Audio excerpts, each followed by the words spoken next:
Oh!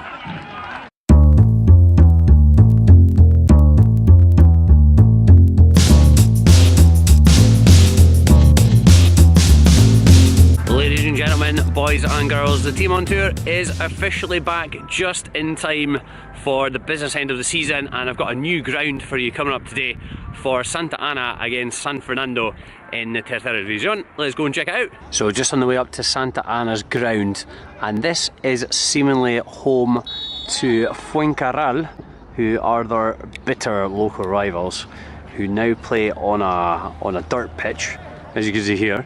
But I'm led to believe actually played in the Tercera División, in the Tercera Division once upon a time. It's quite hard to believe, I know. Here we go, there it is, peeking out over the top of that fence, accompanied by some Spanish rap. Lovely, how have I missed this? So here we are, we're in. Brilliant view of the pitch from up here.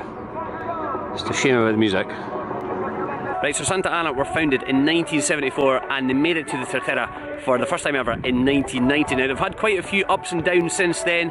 They reached the dizzy heights of the Segunda B back in 95-96, but they lasted only one season. They finished dead last. And they actually dropped down all the way to the 6th tier local league just 3 years ago in 2014-15, but they did win 2 promotions in a row, which got them back into the Tercera pretty sharply. Now Santa Ana's recent form has been pretty inconsistent, but they've had a couple of big recent wins against teams below them that's actually pulled them out of trouble, so they're now 10 points clear of the relegation zone with 8 matches left to play. Now today's opponents are San Fernando, who I've seen a couple of times already this season. I think they lost 3-0 in the first game and they won 4-0 in the second match.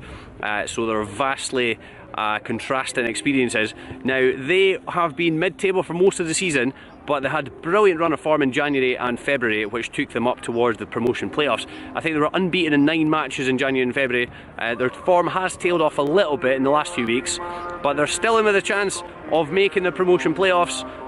They have got a 4-point deficit to make up with the top 4. And as I said, with 8 matches left to play, so they'll be desperate to record another 3 points today. Just calling out the team lines. Where are the cheers after they say the players' names? Come on, guys.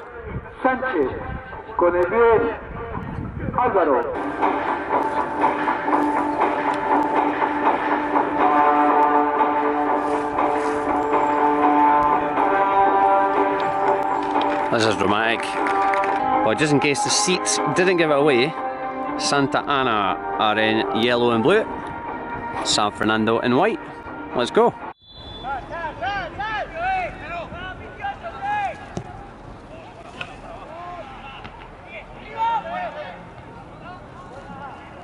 Right, so we had a very early claim for a penalty, and the referee gave absolutely nothing. It looked like it was either a penalty or a free kick. It was right on the edge of the box, and the referee deemed it not even to be a foul, which I cannot believe there would be diving in a Spanish football game.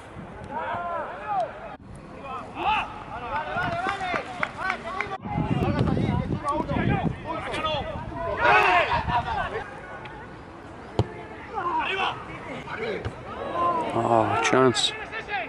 Right, about 25 minutes in, and there's been basically nothing to report. I think that was the first chance of the match. Obviously, header over the bar.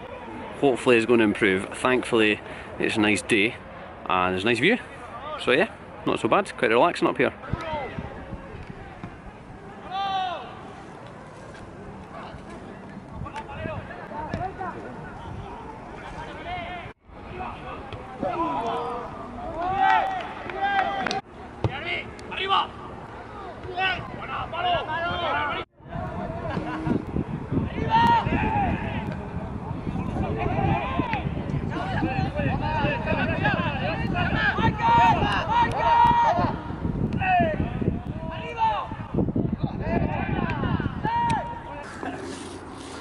No applause for the half-time whistle, and I'm not surprised.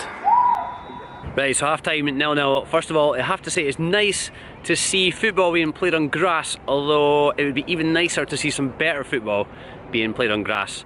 There's really not been much going on in this game, very few chances. I think San Fernando have been in decent control of the ball in the first 2/3 of the field, but there's not really much happening in their danger areas, and you know, Santa Ana as well, they have been on the back foot for most of the half. They've been getting the ball forward quite quickly, but I think their forward players have been pretty isolated. It's been quite hard for them to link up, and they've basically been chasing down lost causes and been trying to force mistakes from the San Fernando defenders, which hasn't been happening. So, but you know, second half, things can only improve. We got, as I said, some nice views. We got the snow-capped mountains in the background as well, as you can hopefully see. So yeah, let's hope things get slightly better in the second half. Right, so I think half time has been the highlight so far. I'm asking myself, cheap beer, and also check out the bar where there's an homage to Fernando Morientes. Now you might be wondering why, but Fernando Morientes, a 38-year-old Fernando Morientes, actually played 3 matches for Santa Ana back in 2015. I think it was about 5 years after he'd actually retired. Now unfortunately there's nobody of that standard playing today. In fact, I think I saw one of the players on the metro when I was making my way up to the ground. So I'm sure Fernando never made his way to the ground in the metro.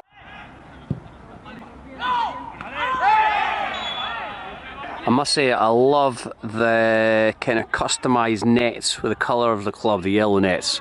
It's absolutely brilliant. I wish more clubs still did that and they didn't all have the same standard netting. Really nice. Well, they're obviously not expecting too many people on this side. It's like an obstacle course around here. Right, typically as I've been walking round, San Fernando have been away down the other end and they've had 2 pretty decent chances to score. They've managed to slide the ball in behind the Santa Ana defence on a couple of occasions. Didn't manage to do it once in the first half. They've done it twice already in the second half. I'm only 5 minutes in. But they haven't been able to hit the target on either occasion. And someone from Santa Ana has just sent the ball out of the stratosphere and it's actually got stuck in the tree.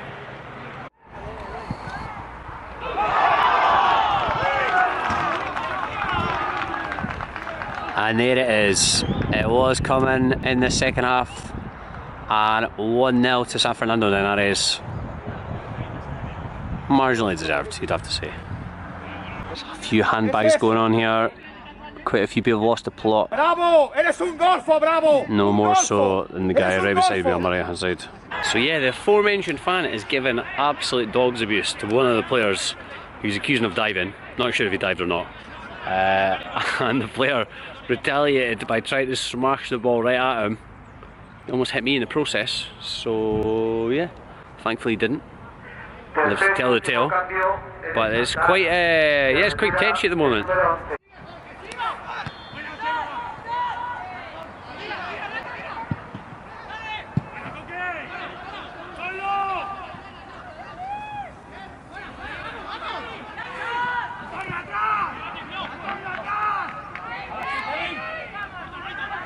Finish it. There's about 10 minutes left in this game and I really cannot see a way back for Santa Ana, even though they're only a goal down. They've not created anything in this whole match, and I'm sure as I say this they're probably about to score an equaliser right this very second. The keeper's going up. There's honestly at least 7 or 8 minutes left, so this is a bit bold if you ask me. Ping it! Oh! Great save. Good effort as well.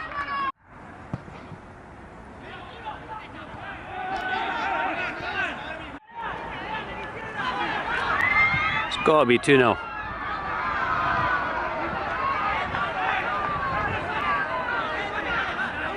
Side netting, you're kidding me. Honestly, I thought I was in from here. Oh, this is mental stuff. Can see a second goal coming here on the counter attack. Oh, lovely! Oh! That would have been the goal of the century if that had gone in, that chip from that angle. Oh! So close!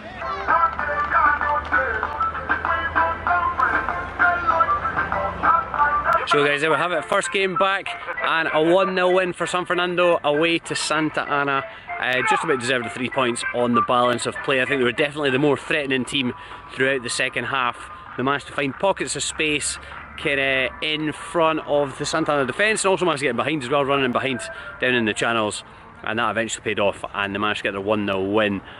Santa Ana didn't really have too many chances to score. I think you saw the one that was tipped over the bar from distance, and that was pretty much about it from them.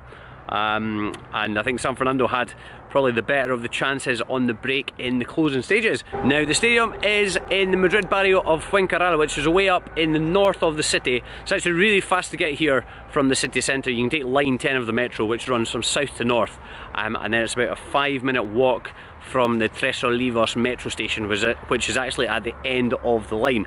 Now, you know, the atmosphere wasn't the best, but the ground is really open, so if it's a nice day, you'll find it's quite a relaxing spot to be in. You've got some nice views of the mountains, and of course a cracking view of the pitch as well. Hope you've enjoyed my return to ground hopping action. Remember to follow the team on tour on Instagram, on Facebook and on Twitter as well, and I'll see you guys all again for the next video, which, all being well, will be next weekend. Thanks for watching.